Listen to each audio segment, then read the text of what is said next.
আসসালামু আলাইকুম রহমতুল্লাহ ওবরাকাতু। আজকে আলোচনা করব জাহান্নামের আগুন থেকে বাঁচার উপায় কি।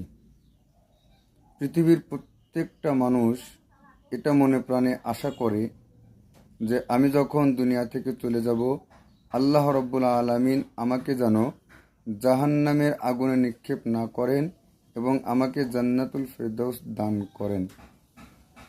এই জাহান্নামের আগুন থেকে মানুষকে বাঁচানোর জন্য, জান্নাতের পথ দেখানোর জন্য আল্লাহ রাব্বুল আলামিন যুগে যুগে নবী রাসূল পাঠিয়েছেন এবং প্রত্যেকজন নবী রাসূল তার উম্মতকে জাহান্নামের আগুন থেকে কিভাবে বাঁচতে হবে, জাহান্নামের আগুন থেকে বেঁচে আল্লাহ পাকের জান্নাতের অধিকারী কিভাবে হতে হবে এই সম্পর্কে দিক নির্দেশনা ও পথ নির্দেশ করেছেন।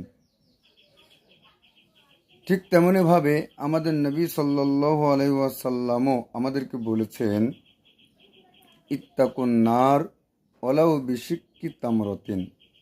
মুসলিম শরীফের 2222 নম্বর হাদিস এটি। অর্থ হলো, হে আমার উম্মত, তোমরা জাহান্নামের আগুন থেকে বাঁচো একটি খেজুর দানা দান করে হলেও। এরপর নবী সাল্লাল্লাহু আলাইহি ওয়াসাল্লাম বলেন, ওয়া ইন লাম তাজিদু বিকালিমাতিন তাইয়্যিবাতিন।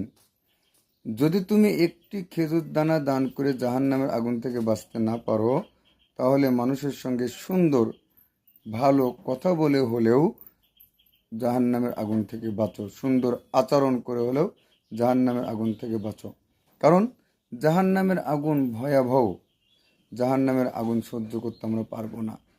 আল্লাহ রাব্বুল আলামিন আমাদের গুনার কারণে এখন যে শাস্তিস্বরূপ অনাবৃষ্টি দিচ্ছেন, তীব্র গরম দিচ্ছেন, এটা কিন্তু জাহান্নামের শ্বাস। এই জাহান্নামের নিঃশ্বাস আমরা সহ্য করতে পারতেছি না। জাহান্নামের মূল আগুনের যন্ত্রণা আমরা কীভাবে সহ্য করব। এজন্য আল্লাহ রাব্বুল আলামিন আমাদেরকে আমাদের গুনার কারণে, তার সঙ্গে শিরিক করার কারণে এই অনাবৃষ্টি তীব্র গরম দিচ্ছেন। এজন্য আল্লাহর কাছে আমাদের ইস্তিসকার নামাজ পড়ে ক্ষমা চাইতে হবে, তওবা করার মতো তওবা করতে হবে। আল্লাহ রাব্বুল আলামিন আমাদেরকে যেন এই তীব্র গরম থেকে, অনাবৃষ্টি থেকে রক্ষা করেন এবং তার রহমতের বৃষ্টি বর্ষণ করেন।